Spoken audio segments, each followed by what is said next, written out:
How do we get moving when a fear is paralyzing us from taking any action? Step 1, how to make your first steps feel easy. I'm introducing you to a concept I like to call Ollie the Octopus. This is a client favorite. So I want you to imagine we've got an octopus here. His name is Ollie. He encounters an obstacle. He's wondering about his day, and he has this little obstacle in front of him. And he's trying to get over it. And what does he do? What's the word?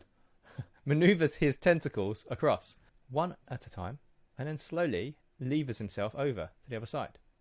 Hooray! He's made it. So what's going on here? And why have I used this? Ollie has used... It's a way to move forward and get over an obstacle without risk. It's systematic. We're going to break this down. But first, I want you to imagine an octopus moving like this. So just to remind you, it goes one tentacle first, two tentacles, kind of goes over. The body is still kind of on the front side of it. And then as it goes across, it then there. So just remember that. Now you might be wondering, am I just making this up, or is this actually what they do? Do they really move like this? So I want you to look at this. So we've got an octopus who's put in this box. And there's a door here. Now I want you to watch what happens. You've got these tentacles. It's just swinging around. Watch what happens. Focus on the tentacle. Can you see on that little image that's outside the box? What do you see? One tentacle figuring out what's going on, then the other tentacles, and then the body. And then, there we go, on the other side. This is what an octopus does, and it really does this. I went down a YouTube hole when I was doing a lot of research on this. Yeah, it is pretty amazing that they really, really do this. I'll permit you to do some research on octopus videos, not to procrastinate too much, but go and have a look and you'll see that this is how they do it. It is amazing. It's very systematic. What are they doing exactly? Let's break this down, because this is going to help you build a system for yourself. One tentacle first. It's low risk, but it is gathering data. Then you see progression. The second tentacle, as it has one tentacle to kind of lift the door and the second one to kind of help its way over.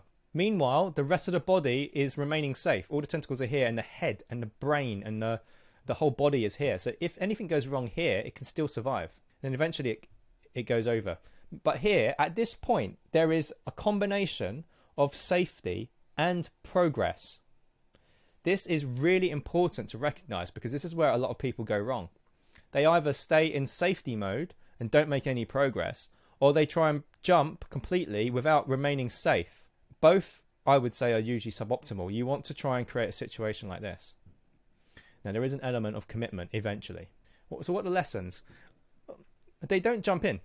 They move steadily, constantly moving, and they are data gatherers. They use their tentacles to feel around constantly. Learning only takes place when the tentacle reaches out. Notice they're always moving. The octopus is not on the other side of the box, ruminating about what it should do, right? Look, you could see it was trying to constantly move around all the time. Minimum exposure, maximum data. So you're looking for this kind of ratio, right? You're trying to keep as safe as possible while gathering as much data as possible. There's this balance. So when one tentacle can't gather any more data, it starts to use the second one. A negative experience in this case, it would still survive. The net result, it allows the octopus to explore new paths and opportunities while keeping potential risk down, maximizing chance of success. And it moves at a very quick pace. If you've ever watched one move around, it just constantly does this until it gets to where it wants to go. How can we adopt an octopus approach? So first thing, step 1, think of your progress as a tentacle. So you're looking to try and gather some data. What's the smallest, safest thing you can do that gets you a little bit closer to your goal? And usually the first step is kind of a data gathering situation, but in a practical sense. The trick, be cautious and small, not overwhelming. In practice, this could be reaching out into your network to have a conversation with, let's say you're trying to switch career or you're looking at new opportunities, speaking to someone in that domain. Step 2, create a micro action plan. Keep it really simple. So it might be outreach, get in touch with these people, and then have that conversation and then see what you'd like to do after you've gathered some of that data. Step 3, execute that first tentacle quickly. So once you've created that plan, go out and do it. I'll talk about how long things take and how quickly you should do things at the end of this module. Your goal is to gather data and to start learning. Real world feedback. You actually remember the octopus is not sitting in its room watching YouTube videos, right? About how to escape a box. It is just moving the tentacles around, trying to escape the box. Okay, so you have to engage with the real world. So here's a client example. We'll call her Fran. Career transition from corporate role to conservation. Struggled to see success without qualifications or credentials. Felt totally paralyzed. We focused on the first tentacle. Conversations with people in industry. This is a very common first tentacle I've had for lots of career changes. We just start to have conversations with real people.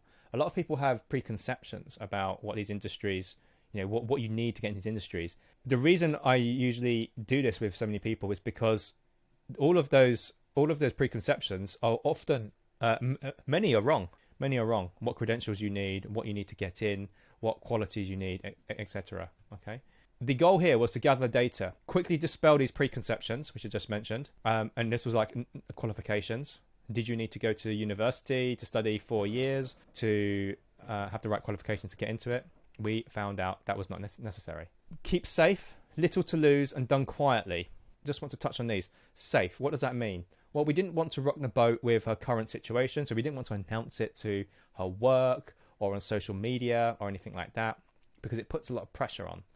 So there's very little to lose. Well, if you have a conversation, what have you got to lose? There was no kind of invested energy there. We just had to find a way to have some conversations, and done quietly, keeping the spotlight off her. She felt very prone to just feeling that pressure. So we did it in what I call stealth mode, which I will talk about later. This was really important. It's something that works really, really well for me. It opened doors to opportunities and next steps. I mean, this was such an exciting, this client I'm talking about here, it was such an exciting period because it really, really opened up doors for her. And then this has happened so many times actually with other people. And it is so exciting because so many preconceptions were blown out of the door, and we saw new ways to enter, and we could create new strategies. Fast forwarding, she's actually now in the space and has made that career transition, which is awesome because we really didn't think it was possible. Well, she didn't think it's possible. Okay, so back to the octopus. The worksheet. If you are struggling making the first few steps, I've created a simple to use template to guide you through the thought process. So we'll talk about how to kind of ideate, how to create these first tentacle steps. It's quite difficult. We'll kind of work through it. Check it out in the resources section. Again, we've got the different versions